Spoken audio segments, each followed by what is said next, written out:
Pessoal, mais uma vez aqui no nosso podcast, eu quero agradecer a todos vocês que têm acompanhado o nosso trabalho, porque vocês são a fonte da nossa inspiração.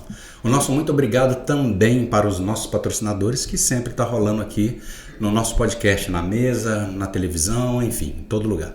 E hoje, gente, eu tenho um grande agradecimento a fazer a vocês que têm acompanhado. O nosso muito obrigado, porque vocês têm acompanhado a gente tanto no YouTube, quanto no Instagram, no Facebook e no TikTok.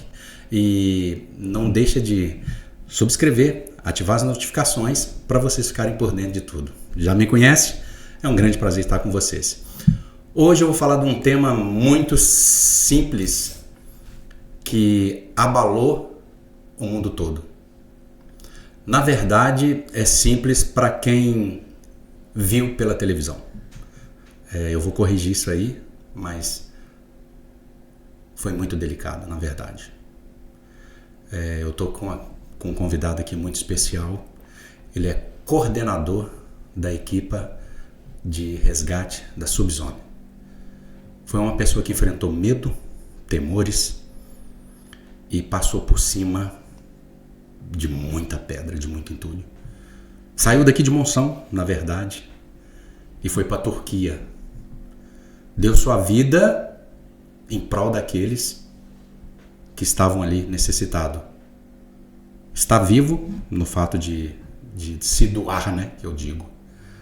É triste a gente falar desse tema porque comove, é pesado, é árduo, mas ele vai contar toda a história passo a passo para nós. Coordenador da equipe de resgate da Subzone, Gonçalo Nuno. Gonçalo, muito obrigado por estar aqui conosco. Gonçalo está aqui conosco e vai falar tudo o que aconteceu na Turquia. Gonçalo. Muito obrigado a todos, muito obrigado pelo convite, parabenizá-los também pelo trabalho que têm desenvolvido em prol das comunidades e dar a conhecer também um pouco do nosso trabalho, do trabalho da nossa equipa de resgate e da equipa de busca e salvamento da Subzone, a todos aqueles que os seguem. Muito obrigado. Coordenador Nuno, Gonçalo, na verdade eu vou deixar o senhor falar porque mais do que ninguém o senhor viveu uma situação, né, que foi altamente de alto risco, né, e vai completar 2 anos, né, agora do que aconteceu. Destrinche isso pra gente aí no mais mínimo detalhe, com mais informação, porque o nosso canal é para isso, é para informar. Antes de mais, eu gostaria de fazer aqui uma breve apresentação daquilo que é o trabalho da Subzone. A Subzone foi constituída no dia 15 de outubro de 2010, portanto tem cerca de 15 anos, e começou por uma equipa dedicada apenas e só ao mergulho. Uma vez que foi desenvolvendo as suas atividades, foram solicitadas pelos serviços municipais de proteção civil, bem como da autoridade marítima, o nosso apoio para resgate aquático e subaquático no Rio Minho. Com a crescente atividade da Subzone, houve necessidade também de ultrapassar não só o nosso concelho e o nosso distrito, mas começar a prestar uma colaboração a nível nacional. A Subzone foi se especializando, foi tendo várias valências, desde emergência pré-hospitalar, sinotécnica, mergulho, e foi correspondendo a todos os pedidos de auxílio que nos faziam.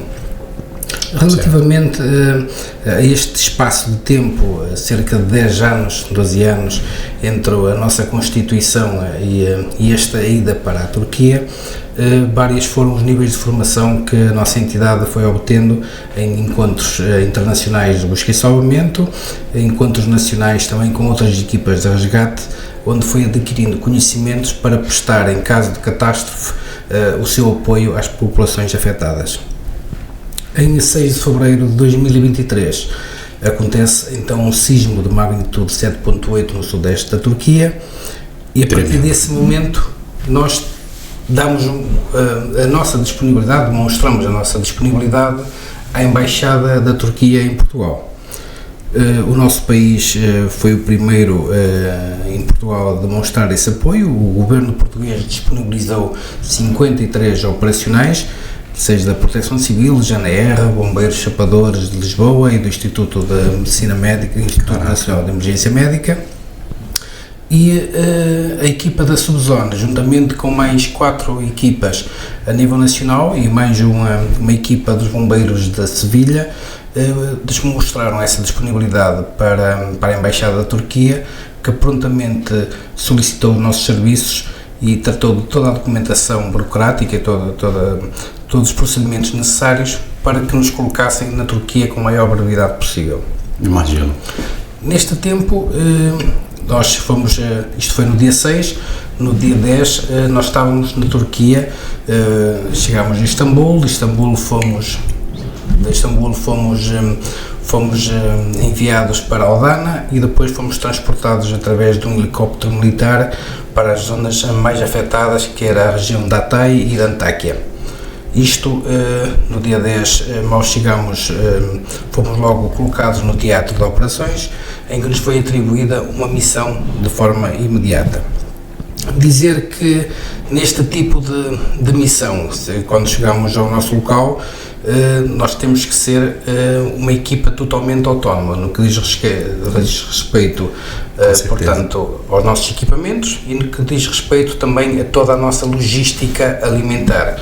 Nós vamos para os teatros de operações para fazer parte da solução e não para fazer parte do problema. Portanto, sempre que nós entramos Tudo um processo. É tudo um processo que nos leva a ter alguma experiência. Seguimos sempre aqui os guidelines de INSARAG, que é o encontro digamos assim, de várias equipas de resgate, que nos permite ter padrões de formação e linhas orientadoras da forma como se pratica a busca e salvamento a nível internacional.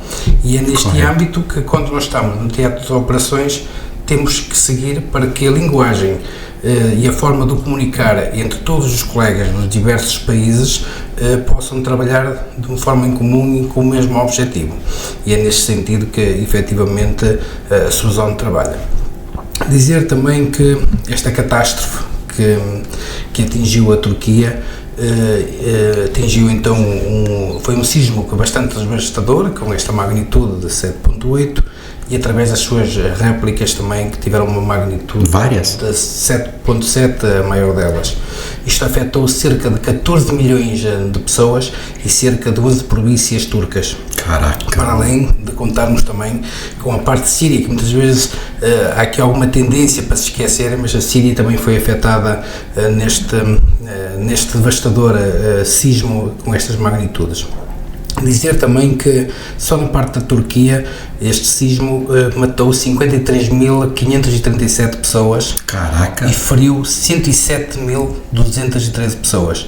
Estamos a contar que só em edifícios foram afetados 2,3 milhões de edifícios danificados pelo terremoto. Coordenador, fala pra gente qual estação que foi ali para as pessoas que ainda que esqueceram, né? Porque na verdade já passou tanto tempo, estava no inverno, né? Isto era no inverno, nós tivemos noites que chegámos a ter registadas cerca de 17 graus negativos. Que isso? Portanto, temperaturas de noite negativas e de dia de 4, 5 graus, mais ou menos a temperatura média na altura. Portanto, esta gente ficou desalojada e com condições muito precárias e as temperaturas que nada ajudavam. Coordenador, cortando o senhor um minuto aqui, os senhores já estão preparados para qualquer tipo de situação, seja ela calor, frio, escassez mesmo de comida, de água. Como é que explica um pouco isso aí, para se pousar nesse território? Efetivamente, a Subzone vai se preparando ao longo dos anos e tem vindo a adequar-se com equipamentos, bem como com os seus recursos humanos, que têm que estar preparados e altamente qualificados para todas as adversidades que nos possam surgir, quer sejam com temperaturas elevadas, quer sejam com temperaturas negativas. Obviamente que quando nós vamos para um cenário destes, nós temos uma percepção que iríamos ter algumas dificuldades, mas neste caso na Turquia não imaginávamos que as dificuldades que seria tão grande, não é? Contudo, isto criou-nos aqui alguns impactos, mas que fomos preparando ao longo dos tempos também, e que apesar de nós contarmos que íamos ter essas dificuldades, só Deus sabe aquilo que também nós lá passamos, não é? Claro. Mas pior que nós estavam aquelas pessoas que não estavam preparadas para isto. Portanto, nós, com a preparação e com as formações que fomos obtendo ao longo dos tempos, sabíamos que um dia iríamos ser privados de alguma coisa. Estas pessoas, e infelizmente a Turquia, que já não é a primeira vez que é afetada com o sismo, já no passado também tem sido preparada a população nesse sentido. Em termos de capacidade de resposta, se calhar a Turquia foi um exemplo a nível mundial. Claro. Conseguiu corresponder também. Impacto assim. Contudo, nenhum país está preparado para o impacto para estes cenários devastadores. A Turquia, mesmo assim, apesar de todo o apoio internacional, foram 105 países que corresponderam, mais 16 organizações, a Turquia conseguiu mover para o teatro de operações 650 mil operacionais. Que era entre militares, número fantástico, né? É fantástico, sem dúvida alguma. Claro. Foram polícias, foram militares, equipas de socorro a nível mundial, fantástico. E pessoas com má intenção também tinham envolvidas? Sim, efetivamente nós também tivemos relatos disso. Fomos informados que houve um outro momento que havia pessoas que se aproveitavam da infelicidade dos outros. Certo. Efetivamente. Contudo, também tivemos sempre, e à medida que íamos sendo acompanhados pelas equipas de polícias e militares, iam-nos informando que esses casos, que sempre que eram detectados, agiam de forma imediata. Claro. Sobre eles, portanto, e abria instruções, até porque o Estado estava em estado de emergência, portanto, havia procedimentos internos que eles estavam a adotar e estavam a ser muito rigorosos também no combate a esse tipo de criminalidade. Agora eu pergunto ao coordenador, foi o primeiro da equipe Subzone a nível mundial, internacional? Sim, efetivamente, como eu disse, nós a Subzone, neste percurso de cerca de 13 anos, até a altura então do sismo, tínhamos estado já em vários cenários formativos, em que tudo era cenário, digamos assim, teóricos e práticos, mas nada tinha a ver com a realidade. Mas ao mesmo tempo radical, né? Mas ao mesmo tempo radical e com as suas dificuldades, em que claro. Também éramos expostos ao risco, que só assim é que nós podemos estar preparados para esses cenários. No dia 6 de fevereiro é acionado todo este mecanismo a nível mundial e nós no dia 10 chegámos à Turquia e efetivamente chegámos à conclusão que estamos perante o cenário real. É agora que estamos já feitos para esta situação, é agora que vamos estar a ser postos à prova realmente, e vamos ter que adotar aqui procedimentos que foram aprendidos no passado e vamos pô-los em prática. Pessoal, quero dar uma dica para vocês aqui. Ao melhor, vocês que estão nos assistindo, está pensando que nós estamos nervosos, o coordenador aqui, Gonçalo, está falando em todo o detalhe. Nosso operacional ali, JC Digital, JCS Digital, parece que está tenso, mas não é. Nós estamos tratando de uma situação de uma calamidade, né, digamos assim, de um estado de alerta urgente, um caso que veio a ter vários óbitos, e a gente está tratando com respeito, com muita seriedade, porque o nosso canal é isso. A gente também leva o humor, leva o carinho, leva a informação com muito amor para vocês. Mas hoje a gente está mediante de uma situação que realmente é triste. Passaram-se o tempo, já vão para quase 2 anos agora. Então, assim, a gente está tratando com muita seriedade. Coordenador, por favor. Relativamente também aos cenários que encontrávamos, eu costumo dizer muito que nós da Turquia trouxemos os cheiros, as imagens, as histórias que ficam registadas na nossa memória. Recordo-me perfeitamente que um dos primeiros cenários, quando chegámos ao teatro das operações, foi encontrar um edifício totalmente demolido, e só nesse primeiro edifício foram encontradas 60 vítimas mortais. Tínhamos um tradutor connosco, que era um membro da comunidade local, e à medida que nós encontrávamos uma pessoa já em estado de cadáver e comunicávamos, ele comunicava aos familiares. Certo. Quando chegámos às 35 pessoas, tivemos que trocar de tradutor, porque efetivamente ele já não conseguia transmitir este sofrimento, esta angústia aos seus familiares. Portanto, em termos emotivos, nós fomos postos à prova, efetivamente, e chegámos à conclusão que, por muito bem preparados que estivéssemos para encontrar esta Tirou a palavra da minha boca. Por muito bem preparados que estivéssemos, não conseguíamos estar ali, porque éramos sempre postos à prova, quer seja pelas condições atmosféricas, quer seja pelos nossos equipamentos, quer seja pela gestão emocional de todo este cenário. Que é uma dificuldade. E estamos a falar que havia vários adultos que nós encontramos nesse primeiro cenário, mas também encontramos crianças. E verificar um pai que perdeu toda a família lá, perdeu o seu pai, perdeu os seus filhos, perdeu a esposa, e quando o tradutor se dirige para ele dizendo-lhe que a família tinha perdido a família, isso foi devastador. Este sofrimento foi pior do que todo o sismo. Desabou tudo para aquela pessoa. A perda de alguém, né, coordenador, já é difícil. Já é difícil a perda de alguém, a gente leva algum tempo para digerir, e agora em uma massa maior é mais complicado, mesmo não tendo um laço, mas somos humanos, né? A gente se solidariza também com as pessoas que estão ali. E agora, coordenador, eu digo assim, a Subzone tem um preparo, tem uma teoria em termos de risco, em termos radical, e encontrou alguma coisa que foi aquele muro de Berlim na frente da equipe Subzona? Que falou assim, aqui espera que eu vou pisar em ovos, digamos assim. Efetivamente, quando nós entramos a algum cenário em que tocou a equipa da Subzona entrar no edifício para verificar possíveis sinais de vida, e quando estávamos a entrar na nossa equipa, tinham passado primeiro os cães de busca e salvamento, e que nos deram a indicação que poderia haver probabilidade de existência de pessoas ainda com vida. Claro. A nossa equipa teve que entrar. À medida que íamos entrando, há uma nova réplica. Sim. Uma das placas do edifício cai. E aí fomos mesmo postos à prova, porque efetivamente tememos. Na vossa frente, assim? Na nossa frente, não, nós estávamos mesmo dentro do edifício. Nossa. E, susto, medo? Foi susto, foi medo. Pavor. E pensámos mesmo que podia ter sido o nosso fim ali. Obviamente que todas as condições de segurança aparentemente estavam asseguradas, contudo, também há o risco que está associado.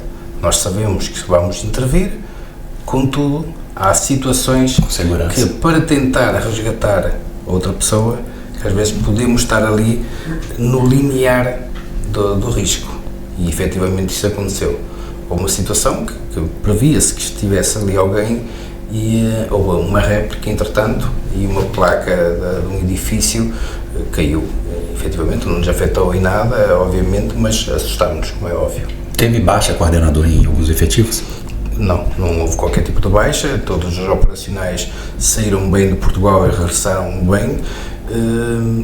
Não tenho conhecimento que tivesse havido qualquer tipo de baixa no que diz respeito aos operacionais humanos, contudo tivemos também indicação e tivemos conhecimento que houve um operacional canino que faleceu. Sim, que também é um salvador. Exatamente, e lamentavelmente também é dizer que um dos operacionais que esteve na Turquia connosco, um operacional canino, faleceu no dia de ontem, chama-se Iedro, faz parte da equipa dos bombeiros de Sevilha e acabou por falecer no dia de ontem. É uma pena, né? Porque efetivamente foi um cãozinho que deu muito de si à busca e salvamento e acabou por falecer, vítima de doença já um bocado prolongada. Pelo menos pelo tempo, né? Também. Sim. Não foi nisso. Coordenador, eu já tive uma situação dessa quando eu morei nos Açores, na Ilha do Faial. Sabe que ali é sísmica, as placas mexem muito, as ilhas movem centímetro a cada 5 anos. Então eu vivi isso durante 7 anos. O sismo é uma coisa que não tem noção. Parece... eu gosto muito dos... Vamos tentar quebrar um pouco o gelo aqui para descontrair também, porque é tenso essa comunicação. Eu gosto muito da Marvel. Então, assim, se o senhor assistiu algum filme, alguma coisa assim, não tem um Magneto, aquele todo-poderoso que atrai aquela coisa toda, pois passa uma onda magnética. O senhor sentiu, parece... Era 25 de dezembro, né? Nós estávamos cenando ali, e passou uma onda magnética, o sismo, parece... Você vê a onda, você não consegue ver, mas ela passou e abanou a casa toda. Então, assim, a primeira coisa é sair para fora, né, para evitar esses escombros. E assim deu 4.2, alguma coisa assim, tremeu, e a Ilha do Faial foi abaixo em 1998, se eu não estou salvo equivocado, e tivemos que ir lá para reconstruir. Foi meu primeiro emprego, foi ali, reconstruindo. E eu vi coisas que lastimáveis. Eu vi carros que foram tragados pela terra, eu vi igrejas, paróquias, eu vi casas demolidas, eu vi aquelas pedaços de pedra assim, que maior do que essa sala, trincada no meio, caído, colunas. Então, assim, é terrível. Agora imagina numa escala dessa, né? Eu creio que Portugal não tem uma estrutura para isso, né? Eu acredito que qualquer país não consegue dar uma resposta efetiva para este tipo de situações e com esta dimensão. Nós não podemos ter um socorrista para cada pessoa, não podemos ter uma ambulância para qualquer pessoa, não podemos ter um polícia para qualquer pessoa. Obviamente que todos os países, dentro das suas capacidades e dos seus recursos, tentam fazer melhor. Acredito também que, mesmo no caso cá em Portugal, que a Autoridade Nacional de Emergência e Proteção Civil tudo faz para que um dia o improvável venha a acontecer. Portanto, acredito bem que Portugal faz todos os possíveis para corresponder, para tentar minimizar os impactos de uma catástrofe desta dimensão. A Turquia esteve muito bem, tentou corresponder dentro das suas capacidades e também soube acolher através do seu povo todos os operacionais que foram para lá. Recordo-me perfeitamente que por vários sítios onde nós passávamos, e quando íamos para mudar de um teatro de operações para outro, porque ali praticamente tudo era o teatro de operações, havia várias pessoas que, não tendo nada, davam o pouco que tinham para que as equipas se mantivessem no terreno. Desde águas, alimentos, não queriam que nos faltasse nada. Recordo perfeitamente que existia uma fila cerca de 2.000 pessoas em que estavam a servir as refeições, portanto a Proteção Civil local estava a distribuir alimentos à população, e quando nós estávamos a chegar, estas pessoas desviaram-se todas para que os 20 operacionais que estavam nesta equipa pudessem ter os alimentos de uma forma mais rápida para poderem ir trabalhar. Portanto, isto era um sacrifício. Isto marcou-nos muito. Claro. Ao mesmo tempo, sentir que havia os miúdos, que mesmo aqueles que pouco percebiam daquilo que estava a acontecer, conseguiam jogar a bola com latas de atum, em que rasgavam sorrisos, e mesmo quando nós passávamos, e recordo-me perfeitamente quando nós nos nossos uniformes tínhamos as bandeiras portuguesas colocadas, chamavam-nos de Cristiano Ronaldo. Caraca. E o Cristiano Ronaldo era lembrado até neste momento. É um orgulho, né? É um orgulho. Claro, com certeza. E sentir que a população esteve sempre connosco de forma tão grata e de uma forma tão próxima de nós também nos marcou. E se calhar aquilo que mais nos marcou a nós, para além destes cenários, dos cheiros, das imagens que nós captámos pela negativa, foi também, se calhar, pela forma positiva, foi a forma acolhedora e a forma tão próxima como o povo turco também esteve connosco. E eles já estavam a sofrer. Claro, com certeza. É assim, é uma situação... a gente que está aqui, quem está nos vendo, imagina, né? Imagina o que aconteceu, viu. Eu vi alguns vídeos, né? Porque foi lançado, né? E claro que hoje a internet está facilitando isso para a gente ver. Os prédios se desfaziam, né? Como um lego. Sem dúvida. Uma das coisas que estava a acontecer, já havia certas dúvidas também do governo. Eu recordo-me perfeitamente que em vários momentos que eu pretendia até visitar a Turquia, havia algumas críticas à forma como alguns edifícios foram construídos na Turquia. Com este cenário devastador, verificou-se também que efetivamente aquilo que se dizia, que alguns edifícios não estavam a ser construídos da melhor forma, isso era realmente isso a evidenciar. Tanto é que houve até várias comunicações que vários empreiteiros estavam a ser detidos também pela forma como edificaram estes edifícios. Mas é uma realidade, é um facto. É porque, na verdade, todo aquele Oriente em si, ele já é bem antigo, né, o coordenador? Porque foram pedra sobre pedra, pedra angular. Eu estudo um pouco de história, né, gosto bastante. Então, assim, Capadócia, né, a gente vê Capadócia, tem relatos bíblicos e históricos que vários viajantes, como o apóstolo Paulo, né, passou por Capadócia. Então, sabe que aquilo ali tem milênios, né, de construção, né? E numa magnitude dessa, não consegue segurar assim mesmo. Não consegue. E sei, eu tenho acompanhado ainda nos últimos dias, estive a acompanhar como é que estava a evoluir efetivamente nestas zonas mais onde a minha equipa esteve a intervir no teatro de operações, na zona de Antáquia e da TAI, e verifica-se efetivamente que hoje há uma maior aposta na construção, da forma como os edifícios estão a ser edificados. Contudo, mesmo isto, com nova legislação, com novos equipamentos, com novas matérias, certamente quando virá um sismo, mesmo assim, poderá haver cenários podem derrubar, porque nada é falível.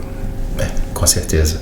Agora, coordenador, voltando um pouco no começo, a equipa Subzone, ela se prontificou a princípio ou ela teve um chamado? Não, isto é assim, normalmente... Porque eu fiquei um pouco na dúvida. Sim, eu vou-te explicar. A nossa equipa, como está neste conjunto de equipas que desenvolvem a sua atividade de forma voluntária, não pertencemos ao Mecanismo Europeu de Proteção Civil. Certo. Portanto, isso são as equipas profissionais, como a GNR, como a Força Especial de Proteção Civil, o INEMA e por aí. As nossas equipas trabalham de forma autónoma, algumas delas ligadas à Autoridade Nacional de Emergência de Proteção Civil, como organizações voluntárias de proteção civil. Certo. E normalmente estas equipas o que fazem é disponibilizam os seus meios às embaixadas dos países. Correto. Se as embaixadas acharem e considerarem por si só que têm capacidade para colocar estas equipas no país, se sentirem essa necessidade, acionam essas equipas e essas equipas vão de forma autónoma para os países afetados. Contudo, existe também um grupo de equipas de resgate a nível mundial que estão num programa, num grupo considerados que é o chamado INSARAG, um grupo das Nações Unidas, e que essas equipas têm 3 níveis de classificação. Tem a light, a medium e a alta. E essas equipas, cá em Portugal só temos uma equipa neste momento ainda reconhecida, que é a Escola Portuguesa de Salvamento, e o próprio Estado português só passou a ter isso há cerca de 2 anos, é que está também a ser integrado. Ainda agora houve agora um simulacro, o EUMODEX, do Mecanismo Europeu de Proteção Civil, em que Portugal também está a obter a certificação destes módulos junto das Nações Unidas, através dos guidelines do INSARAG. Portanto, é nesse sentido que estas equipas, de momento, é um caminho que estão a fazer para obter a classificação para poder intervir e para as próprias Nações Unidas poderem fazer este acionamento através deste mecanismo. Até lá, Entendi. As equipas manifestam-se e disponibilizam-se às embaixadas do país, por norma, para poder prestar esse tipo de apoio. Coordenador, sequelas com a equipe da Sport Zone, da Subzone, desculpa, ela ficou, toda a equipa, ela quando regressaram, teve um período ainda aí de tranquilidade para se acalmar os ânimos, o psicológico? Como é que foi isso aí? Obviamente que por muito que nós digamos que não há sequelas, claro, elas ficam sempre nas nossas memórias, nos nossos corações e ficam em nós. Tudo isto nos afeta. Claro. Só não fica afetado porque não é humano, se calhar. Não é? E obviamente que houve aqui, eu próprio, e falo por mim, que durante uns dias todos aqueles cenários, todas aquelas vivências repetiam-se constantemente na minha cabeça e na memória, não é? Portanto, efetivamente, que quase todos eles tiveram estes registros durante uns dias. Obviamente que isto com o tempo vai se diluindo, mas fica sempre, eu recordo perfeitamente, eu tenho aqui uma imagem e tenho o cheiro ainda, do cheiro a cadáver intenso, tenho o cheiro dos alimentos, alguns alimentos que partilharam connosco, temos algumas imagens que no dia de hoje ainda nos vêm à cabeça. Sim. E à medida que estas datas se aproximam, como temos aqui agora que se aproxima mesmo o dia 6, o dia em que aconteceu todo este cenário, estas memórias são reavivadas, não é? Imagino. Assim, a gente fica até sem fôlego, sem ter muita pergunta, porque não que a gente não estuda, não pesquisa e automaticamente a gente vê no dia a dia na internet ou nos noticiários, mas porque é uma coisa muito forte, muito intensa, para a gente evitar até mesmo pecar, né? Claro, o senhor é especialista nisso.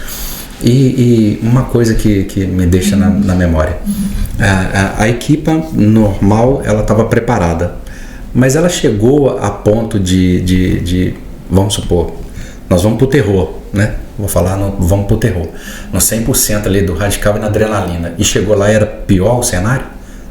Aqui estavam preparando pro pior, mas chegou lá ainda era pior ainda? Era muito pior do que aquilo que nós imaginávamos. Muito mais ainda? Muito mais ainda. Incrivelmente... Impacto visual, áudio, tudo. Nos primeiros dias, isso foi no dia 6, nós estávamos a acompanhar, através da comunicação social, tudo o que estava a passar, e tínhamos uma noção já dos cenários que estavam a acontecer, não é? Da desgraça que foi, da catástrofe. Efetivamente, quando chegámos, comprovamos que era muito pior do que aquilo que nós imaginávamos, sem dúvida alguma. E quem fica aqui? Quem fica cá fica preocupado.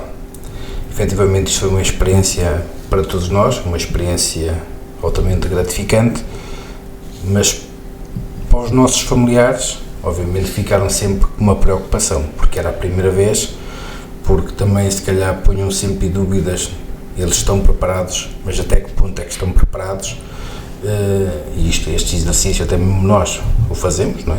Apesar de todas as qualificações e de toda a experiência e dedicação que temos a estas causas, contudo, eram solidários connosco, porque os nossos familiares são a nossa retaguarda, os nossos familiares são a nossa base, são o nosso pilar, portanto, o nosso pilar emocional, se calhar é aquele em que nós nos agarramos nos momentos mais debilitados. E sem dúvida, sem este apoio dos nossos familiares, não conseguiríamos ter também. E manter a comunicação? Constantemente. Apesar de que nós tínhamos ali algumas zonas em que havia dificuldade, contudo, através da comunicação satélite e muitas vezes em algumas pequenas áreas em que tínhamos a rede internet, acabou ali, né? Houve uma outra zona que conseguimos ter, então sim, aí tivemos essa oportunidade. E alguém, vou fazer uma pergunta um pouco diferenciada. Te chamaram a equipe de louco? Digamos assim? Sim, se calhar mas aquelas pessoas que com mais proximidade a nós, sim, a nível local, e obviamente que todos nós que estamos habituados agora a lidar com este tipo de situações, às vezes até pensamos, quando nos metemos, como é que eu fui tão louco de avançar assim, ao ponto de entrar neste cenário, mas isto faz parte da vida. No Brasil, se não houver um bocadinho de loucura, também se calhar se não houver um bocado de adrenalina naquilo que fazemos. E um espírito também, né? Exatamente. Eu considero que a adrenalina, a loucura, é o sal que é necessário para o alimento. No Brasil, coordenador, tem uma expressão que fala assim que de médico e louco todo mundo tem um pouco, né? Exato.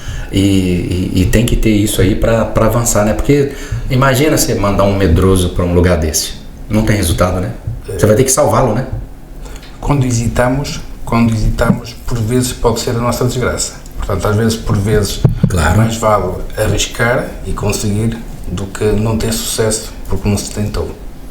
Isso me faz recordar o 11 de setembro, porque é o seguinte, o comandante Passos aqui do Bombeiro, ele teve aqui, eu até toquei nesse tema, e desde já sempre falo aqui as pessoas que podem contribuir, né, tanto para qualquer entidade que seja, né, porque ele tem pessoas que vão de coração, vão voluntário, e às vezes tem que colocar da parte dele também, até financeiro, para ajudar, né? E o 11 de setembro me marcou muito, que eu ouvi uma frase de um comandante que ele falou assim, que o prédio já tinha o avião tinha chocado contra a torre, e eles no salgão do prédio, o prédio balançando e eles passando as coordenadas para ver o que fazer. Imagina, você dentro do salão, um prédio que está caindo, ele passando as coordenadas e depois você subindo e o prédio caindo. Gente, primeiro, tem que dar para a profissão, né? Tem que ser louco, né? Para subir. Eu imagino também a equipe da Subzone ali naquele local. Vocês se depararam com... E penso também que gás, né? Gás de casa. Situações dessas. Houve? Sim. Isso aí, isso que eu queria tocar. Explosões, rede elétrica, água, né? As cidades onde nós estivemos envolvidos ficaram sem nada. E as explosões foram reais, a falta de água, a falta de eletricidade, foi uma realidade e normalmente quando estes cenários acontecem, tudo isto é posto em causa. E além do sismo, coordenador, houve alguns óbitos devido a algumas explosões, por exemplo? Nós falamos? Na zona onde nós estivemos não tive conhecimento dessas situações. Mas na Turquia em geral sim, né? Sim, na Turquia em geral sim. E teve alguma situação que a equipe aqui de Portugal se deparou com aquilo que poderia ser salvo e não chegou a acontecer? De perder alguém ali? Sobre a nossa equipe em si? A equipe foi salvar alguém e se deparou na situação e chegou ali, não teve jeito.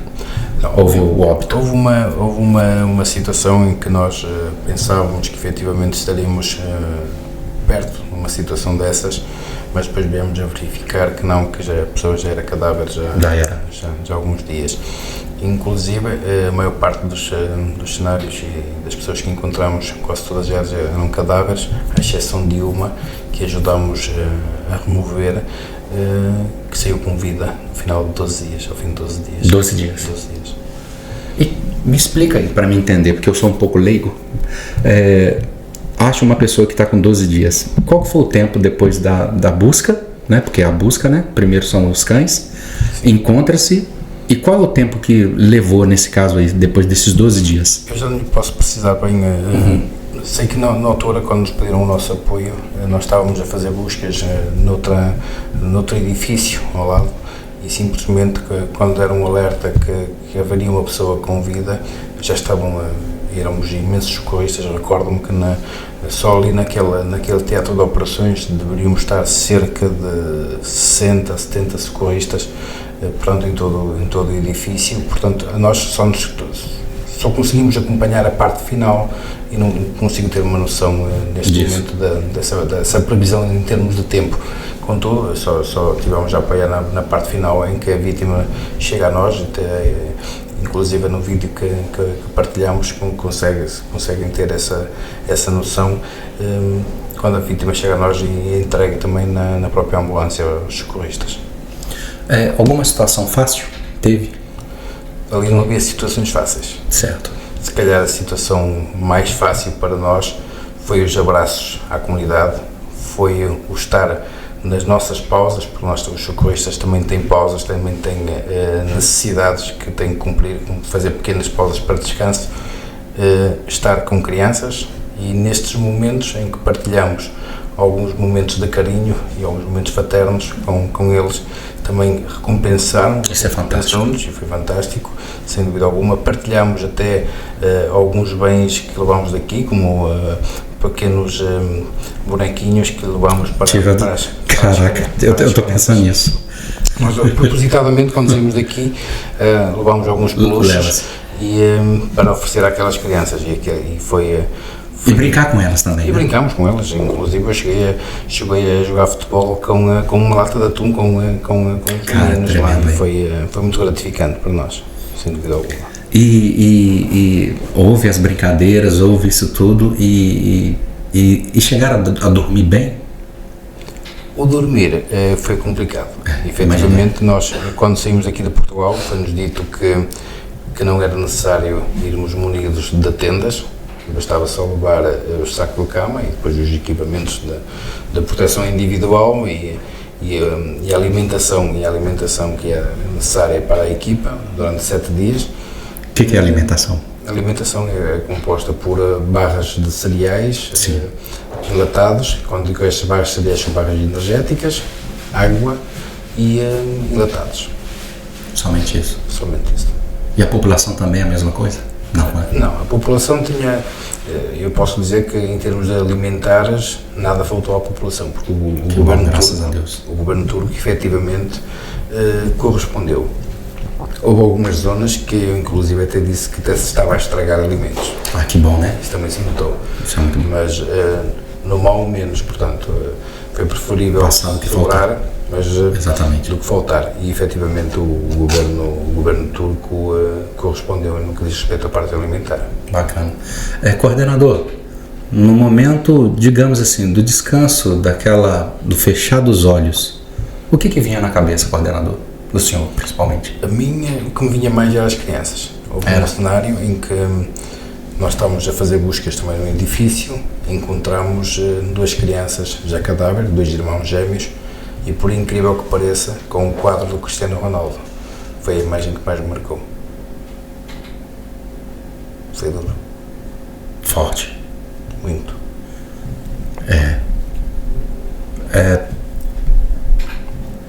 A gente,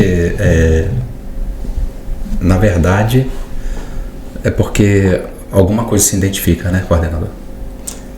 É um espelho. O que gostou ali foi o serem 2 crianças, 2 gêmeos, ser uma equipa portuguesa e ver um símbolo português. Com espelho?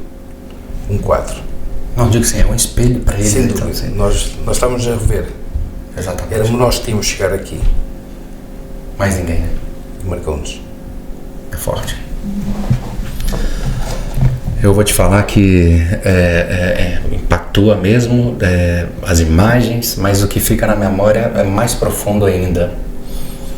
Quando deixou para trás aquilo tudo? Missão cumprida? Poderia ter feito mais? Poderia ter mais tempo? Queria ficar mais?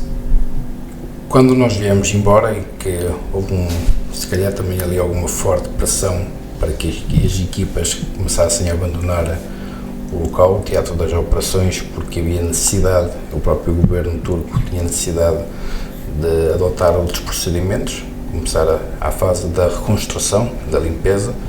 Só te cortando, qual que é o tempo que se faz, por exemplo, tem um período do começo, do resgate. Qual que é o período que leva para abandonar, falando, agora acabou, vamos reconstruir? Isso é um bocado subjetivo. Sim. Podemos aqui considerar, porque o ser humano é um ser muito adaptável. Certo. E conforme tivemos este exemplo da criança que apareceu ao final de 12 dias, ou outros exemplos, que foi autênticos milagres. Portanto, como o ser humano é um ser adaptável, isto é imprevisível, em questão de tempo definir que ao final de 10 dias que devem ser interrompidas as buscas, que ao fim de 15 dias, obviamente tem que haver aqui um bom senso na gestão deste tempo e de que forma é que estas pessoas, que é humanamente possível garantir a sobrevivência de uma pessoa no fim de 15 dias. Temos exemplos que já foi mais que provado que efetivamente o ser humano superou tudo aquilo todas aquelas previsões negativas que se idealizavam. Portanto, normalmente ao final de 15 dias, se calhar começam a ter outros procedimentos mais de limpeza, do que propriamente com esperança mesmo que haja vida. Numa catástrofe dessa, assim. O senhor lembra das crianças que desapareceram na Colômbia, na mata, na Amazônia? Ficaram 40 dias, né? Claro que nada caiu por cima, né? Ela foi, eu vi uma reportagem que elas lutaram contra a cobra, serpente, jaguar, tigre, leão, enfim, um monte de coisa. Mas nesse caso são escombros, né? São pedras. Cai ali, parte um fêmur, um traumatismo craniano. Então assim, a pessoa não aguenta, agoniza e realmente não tem. Tudo depende muito da circunstância, do meio ambiente, depende muito das estruturas que estão associadas, de que forma a pessoa, o ser humano, consegue sobreviver se estiver dotado de uma outra situação que lhe permita manter a sua vida. Isto é assim, na selva se calhar consegue, porque pode haver um sangramento, né? Hemorragia. Exatamente, depende do estado em que esteja a pessoa também em termos físicos. E a equipe, coordenador, ficou quanto tempo na Turquia? Tivemos 7 dias. 7 dias? Fomos no dia 10, regressamos no dia 17.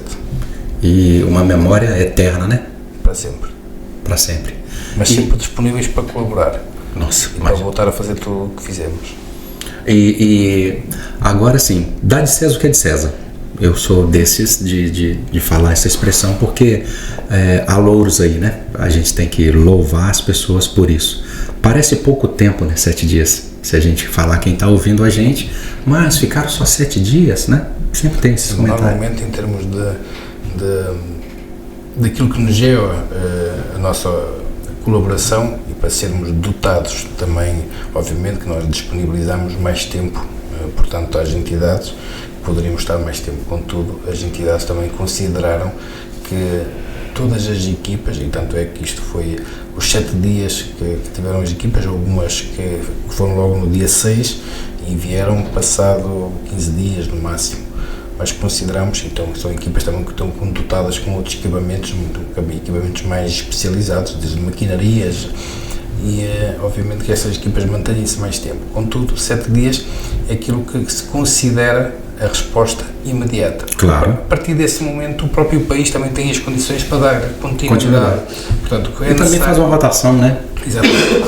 O que é necessário naquele momento é o maior número de pessoas devidamente formadas e especializadas para corresponder ao maior número de necessidades que nos aparece.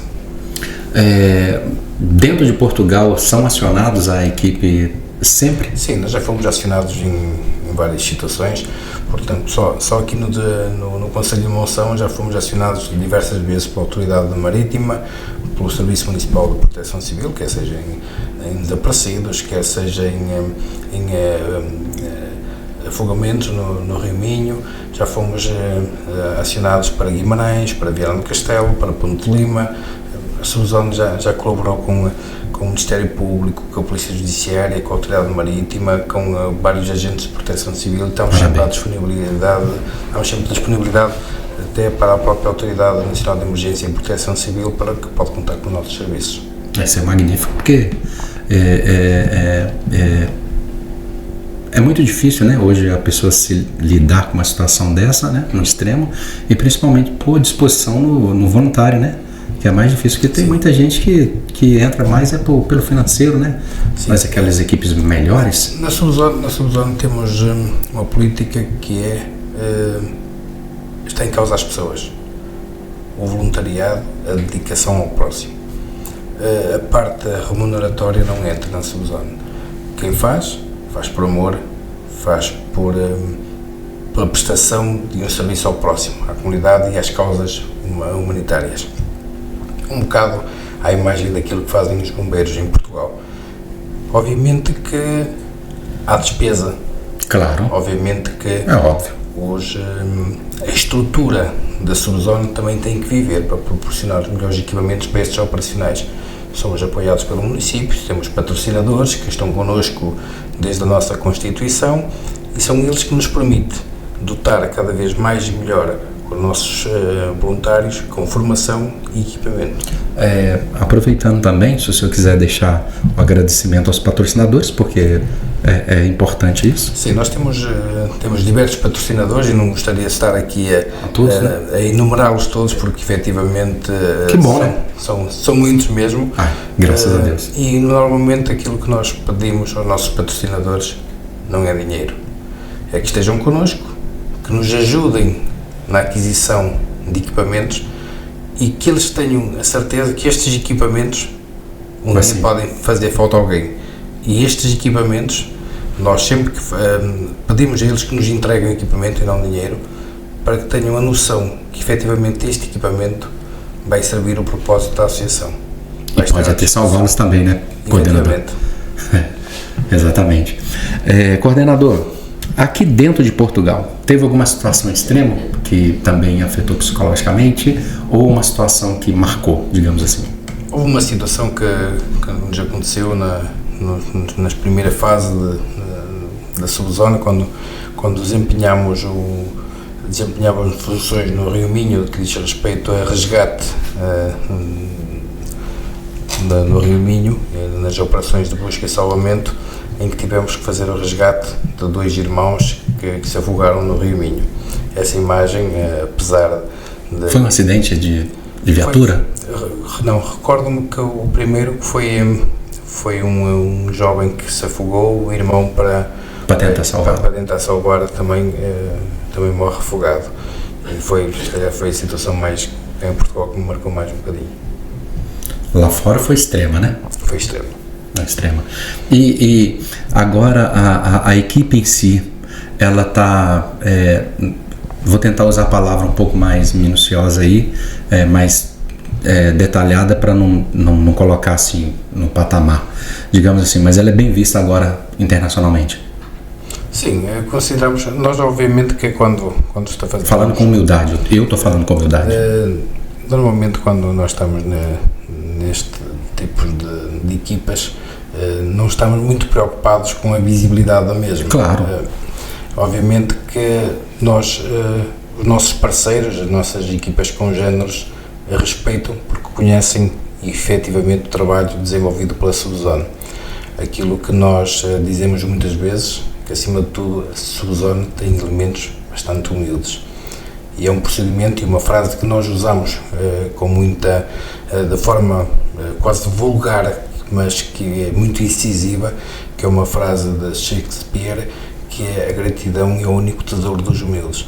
E a Subzone caracteriza-se muito com esta frase. Portanto, claro, temos que nos sentir gratos por trabalharmos com pessoas altamente qualificadas, temos que sentir gratos agora com os patrocinadores que nos apoiam, temos que sentir gratos pela comunidade que nos acolhe, temos que sentir gratos por termos um grupo muito coeso de voluntários que se entrega de forma desinteressada às causas humanitárias. Coordenador, realmente isso mesmo, porque a minha pergunta, a minha observação foi isso, no sentido de que hoje internacionalmente a Subzone ela é vista com os bons olhos, né? Então, assim, sabe que se acontecer alguma coisa eles vão te chamar, né? Vão chamar a equipe. Nós temos a certeza que se algo acontecer a nível nacional, provável, quer seja a nível nacional, quer seja a nível internacional, a Subzone já é uma referência. É isso que eu falei. Então, assim, vocês são bem vistos, porque sempre alguém tá olhando a gente, né? No modo geral. E claro, foi um trabalho. Eu não acompanhei a equipe porque eu não sabia. Isso tem muito tempo, claro. Depois eu vi que foi recebido aqui pelo presidente, pela Câmara, pelas pessoas importantes, pelas pessoas interessantes, pelas pessoas que preocuparam, entendeu? Eu assisti algumas coisas e fiquei lisonjeado, na verdade, porque já em Monção eu conheço desde 2008, mas agora eu resido há 8 anos aqui. Então é um trabalho fenomenal, de louvar mesmo. Eu, por mais que tenha uma adrenalina, o melhor, não que eu tenha medo, mas o melhor eu não teria esse dom, né? Porque cada um também tem um dom, né, coordenador? Não adianta você ter um físico, você ter um preparo e um psicológico que não te ajuda. Acho que a equipe Subzone é o geral, né? A pessoa tem que gostar. E depois também é aquilo que eu digo, na Subzone temos vários elementos que pertencem a diversas equipas e nem todos os elementos são polivalentes. Claro. Isto é, temos os mergulhadores que fazem determinada função, mas que não querem estar, por exemplo, na equipa sinotécnica. Tá. Imaginamos um técnico de resgate de águas bravas que não está na equipa de salvamento técnico por cordas, salvamento em grande ângulo. Portanto, contudo, todos eles fazem parte de uma equipa. Obviamente, cada um com a sua especialização, e depois temos também aqueles que muitas vezes estão na nossa retaguarda, que são os elementos que estão na parte das comunicações, na parte da logística, que é importante. E que isto é muito importante. Claro. E é uma frase que eu utilizo que seja para, e que me saiu já há algum tempo, que é: só duas formas de estar na subzona: a salvar ou apoiar quem salva. E estas duas formas são tão importantes. É tão importante o operacional que está com uma rebarbadeira a cortar algumas vigas de ferro, como aquele que está ali a fazer a manutenção às baterias para ele poder substituí-las. É tão importante o operacional que está a salvar a vítima, como o cozinheiro que está a tratar da logística alimentar do operacional. Claro. Como aquele indivíduo que está a tratar de toda a logística do acampamento. É o que desce na corda e o que segura a corda. Sem dúvida alguma. Portanto, existem só estas duas formas de estar. Não há forma de estar que ser apenas um observador. Isso não existe. E por que o nome Subzona? Subzona, porque nós queremos saber que existe uma zona, e na altura, como foi criado o Subzona Clube Subaquático, como nós crescemos num ambiente subaquático, digamos assim, pela nossa vontade de seguir a modalidade de mergulho, nós gostamos da zona subaquático, então vem por aí a palavra subzona. Quem foi o mentor disso? Fui eu e o Parra. Na altura a subzona foi constituída por mim, pelo João Carlos Parra e pelo Helder Trancoso. Somos nós o mentor desta iniciativa, que levamos já avante um pouco o gosto pelo mergulho, a prática do mergulho lúdico, na altura, e que depois fomos criando aqui algumas especializações e chegamos a este nível em que a Subzona não é mais um clube subaquático, mas sim uma equipa especializada de busca e salvamento. E reconhecida pelo Estado português.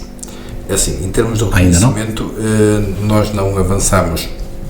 Obviamente que isto depois houve alterações legislativas. Certo. Houve um procedimento em que sempre trabalhamos com o Estado português, com vários agentes de proteção civil, com a Autoridade Marítima, o Ministério Público, a Polícia Judiciária, já colaboramos várias vezes com eles. Contudo, isto obriga a que haja um registro na Proteção Civil Nacional ao abrigo de uma portaria que foi elaborada em 2017. A Subzona não quis ir por essa via, porque a Subzona considera que não é uma organização de voluntariado de proteção civil. Nós achamos que nós somos uma entidade cooperante prestadora de socorro. Portanto, é uma questão legal, uma questão jurídica. Nós fazemos parte do Serviço Municipal de Proteção Civil, somos membros também da Comissão Municipal de Proteção Civil e estamos à disposição de todos os agentes de proteção civil e da própria Autoridade Nacional de Emergência e de Proteção Civil, assim quando entender. Então, sempre que vai atuar, não precisa de permissão? Nós não precisamos de permissão para atuar. Nós somos, digamos assim, uma associação sem fins filantrópica. Somos autónoma, apenas e só quando as coisas acontecem demonstramos nossa disponibilidade para atuar. Quem confia em nós, quem acredita no nosso trabalho, chama-nos. Isso é importante. Coordenador, nosso tempo se foi, porque parece que não é muito, e a gente tem aqui muitas horas que falar, porque é bastante nível head, né? Porque é bastante radical essa situação, mas desde já eu quero agradecer e nós vamos, no dia de hoje, estar lançando, hoje está fazendo 2 anos que aconteceu o acidente, o sismo, e nós já vamos colocar no ar já para todo mundo ver, entendeu? Para a gente levar para vocês que estão nos assistindo essa informação e principalmente ter o privilégio de estar do lado de uma pessoa que participou, que esteve lado a lado com horror, com medo, com os traumas, com tudo aquilo que foi visto aí no mundo, né, através das áreas de comunicação, e é um privilégio para mim. Agradeço o senhor por estar aqui conosco, partilhando e explicando os momentos que teve ali. Somos pequenos, o podcast Fala Minho, né? Mas temos pessoas interessantes e importantes como o senhor que foi visto a nível internacional, não como uma pessoa, mas sim como uma equipe, né? Uma equipa, e o podcast poder trazê-lo aqui. Isso é mesmo de um agradecimento muito bom, e desde já agradecer também o senhor e toda a equipe do Subzone por estar lá, por esse serviço que foi prestado àquela comunidade que, ao melhor, a gente nunca vai pisar naquele país, né? Mas pelo menos está do lado de uma pessoa que esteve ali, viveu aqueles momentos. E o nosso agradecimento por estar aqui, agradecer a todos, principalmente como o nosso coordenador disse, que tem patrocinadores envolvidos aí, que se ele falar vai demorar muito, na verdade, mas eu quero agradecer também aos patrocinadores que acreditam no Subzone, e peço que com essa mensagem que a gente está levando hoje, possa também incentivá-los a continuar. E quem não incentivou, quem não patrocina, que possa vir a patrocinar também, né? A gente vive de patrocínio quando a gente faz um voluntariado, né? Eu tenho patrocinadores aqui, eles acreditaram também no meu trabalho. A gente não ganha dinheiro com isso, porque nós temos nosso trabalho secular, não é? O senhor, eu, a JC Digital com a Janaína. Então, assim, a gente... JCS, né? Desculpa. Então, assim, se a gente fosse viver disso, a gente tava até milionário, né? Porque um equipamento é caro, né, coordenador? Sim, antes de mais também deixar aqui o meu agradecimento pessoal e em nome de toda a equipa da Subzone, esta equipa de resgate. Foi muito orgulho receber o vosso convite. Quando diz que o vosso podcast é pequeno, aquilo que eu digo que não importa a dimensão, importa a forma como nós marcamos a diferença e como deixamos também a nossa marca na vida das pessoas. Obrigado, é verdade. Portanto, deixo-vos o nosso agradecimento e parabenizar-vos também por todo o trabalho desenvolvido, e continuem assim, porque só assim conseguem efetivamente deixar o vosso registro, que é extremamente importante, junto das comunidades, junto de todos os seguidores. E se um dia mais tarde, com esta pequena partilha de conhecimento, conseguirmos angariar mais voluntários e pessoas que façam melhor e sejam melhores seres humanos, atingimos os objetivos a que nos propunhamos. Muito obrigado por toda a dedicação. Obrigadíssimo. Eu que agradeço. Gente, finalizando aqui, quero agradecer a equipa e o coordenador Gonçalo Nuno da equipa Subzone por ceder esse tempo. Ele falou uma coisa que é realmente muito forte para finalizar.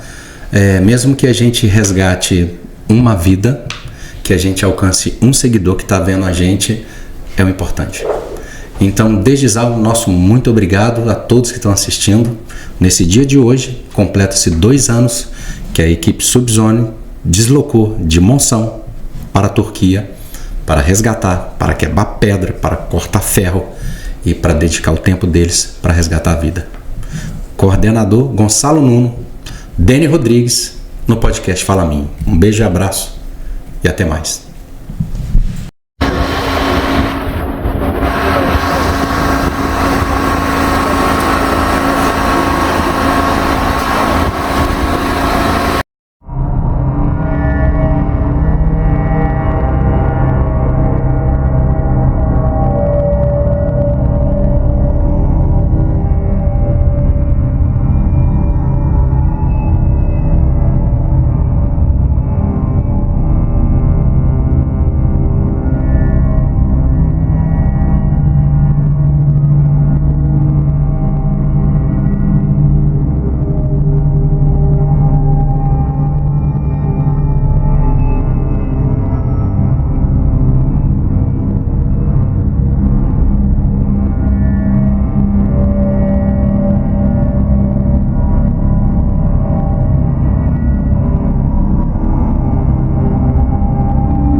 طبعا هذا الفيديو ما بعرف اذا ضل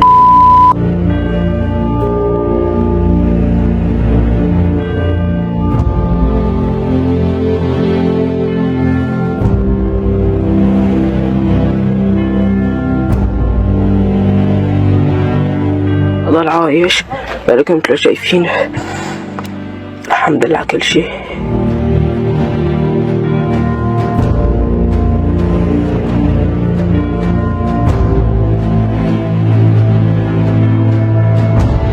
عارف إذا حمود ضل عايش، لكن زاد الفيديو نزل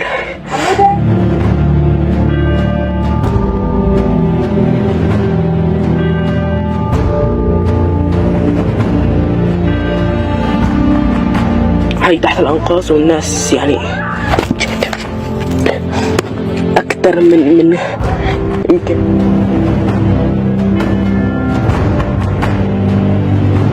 تبعتنا. الله يعين. هزة أرضية حرفيا ما بعرف شو بقى في صفركم. رجعت